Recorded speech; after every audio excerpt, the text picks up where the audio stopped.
Hi everyone, my name is Margaux and welcome back to Media Women Worldwide.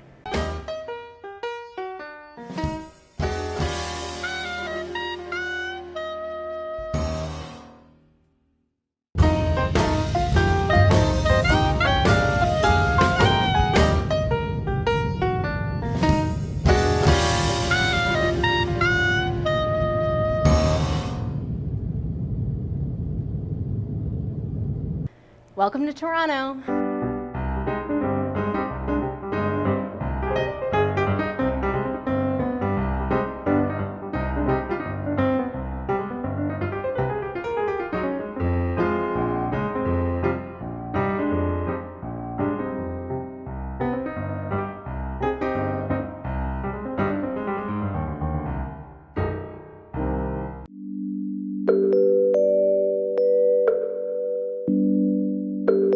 Did you come across hurdles in the bureaucracy? Did people actively not want to participate, or were they afraid to participate?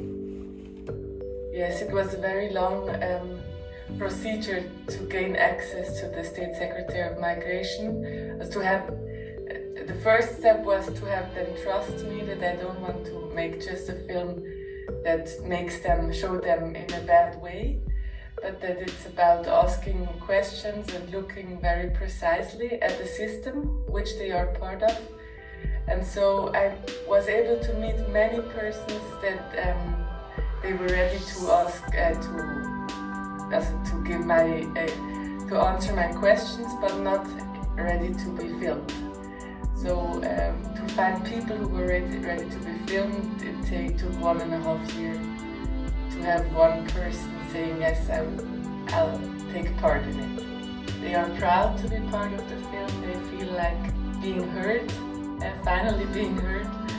And that's also what we felt during the shooting, that becoming proud again, having dignity again, that this is part of this film project too, and which was the most important thing to me, that they feel seen.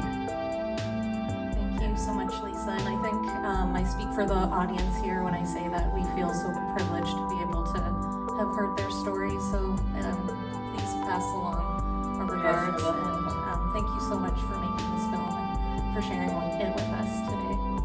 Yeah, thank you for having me and for watching the film. Bye-bye.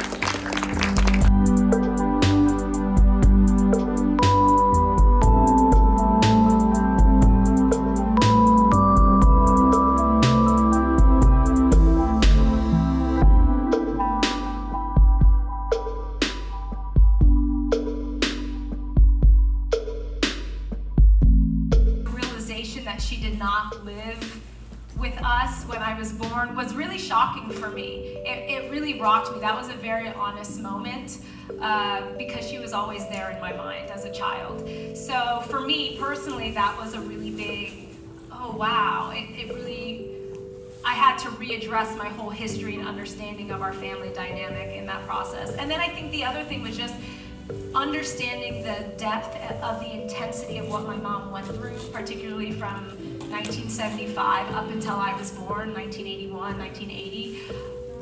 The understanding, like, wow, how did she survive this? How did she make this out of here alive almost, and then be able to be a mother and show up for us in the way that she did? I have a lot of gratitude and a lot of deeper understanding and grace for her as my mother, but also as like this amazing icon, superwoman.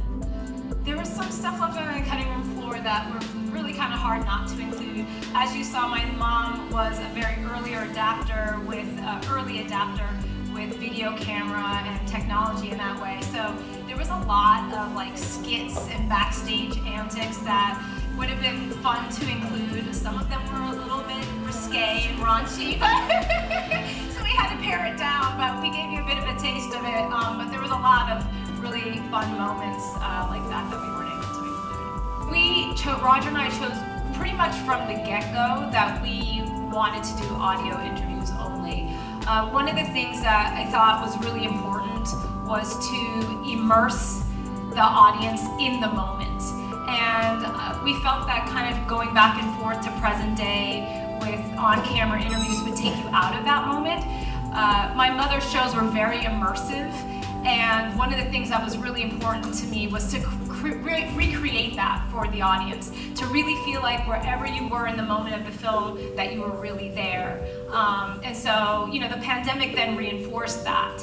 So we did a lot of the interviews over Zoom, like I'm sure all of you have been on Zoom for many hours. So we did a lot of those over Zoom, and so it just reinforced our choice.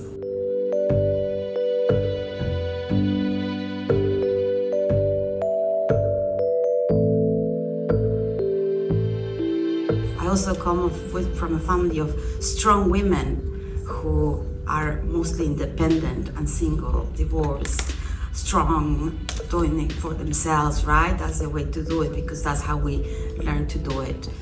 And not talk about our hurts, our pains, our challenges. And one of the things I found beautiful, painful as it is, but also beautiful in Emilce's film is the film is about these complicated conversations. And in a family of sisters, mothers, daughters, where people don't talk about their feelings, don't talk about what's happening in their marriages, how did you go through this process of convincing them or telling them that this film was important and that you were the right person to tell these stories and to bring it to us?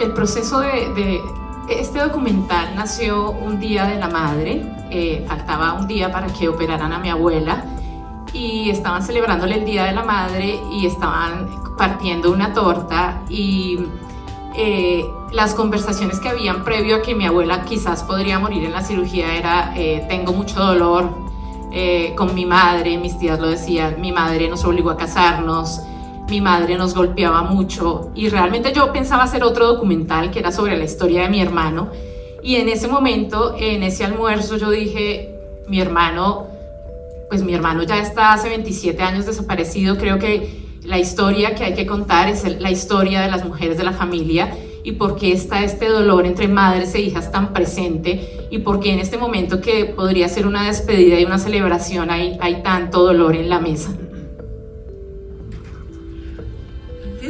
This documentary came about on a Mother's Day. We were all gathered around a cake and we were celebrating my grandmother's birthday, and all of my aunts started sharing about all of the pain that they had endured at her hands, the forced marriages that she had hit them. And I had been developing a film about my brother, but he had been disappeared for 27 years, and it became real at that encounter. I saw how present the pain of all of the women in my family was, and it became the story. I wanted to portray that in the film, and so we shifted that.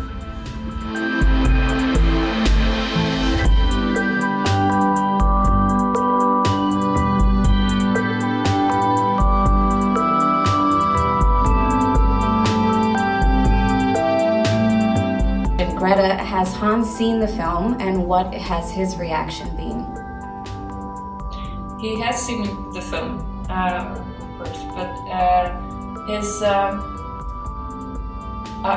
we were pretty nervous showing it to him, although I kind of knew that he would be fine because we never filmed anything that he wouldn't like us to film, and I don't think the film is controversial against him.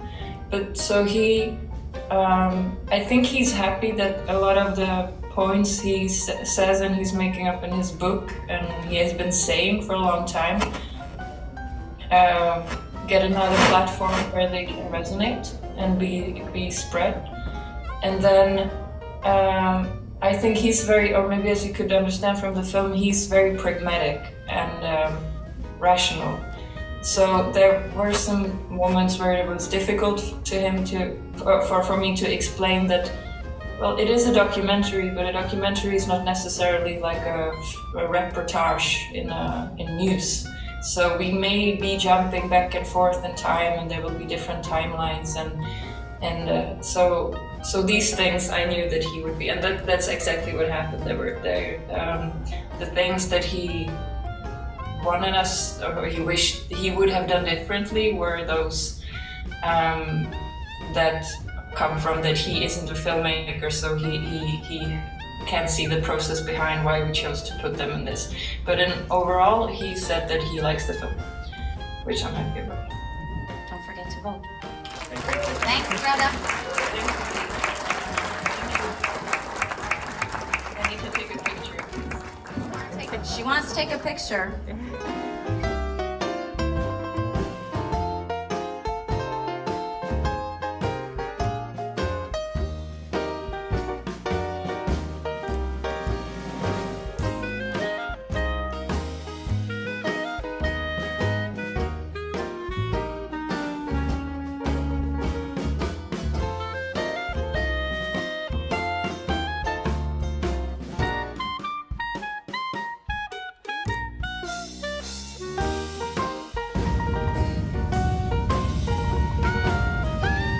For all the festival coverage from Media Women Worldwide, you can visit MediaWomenWorldwide.com.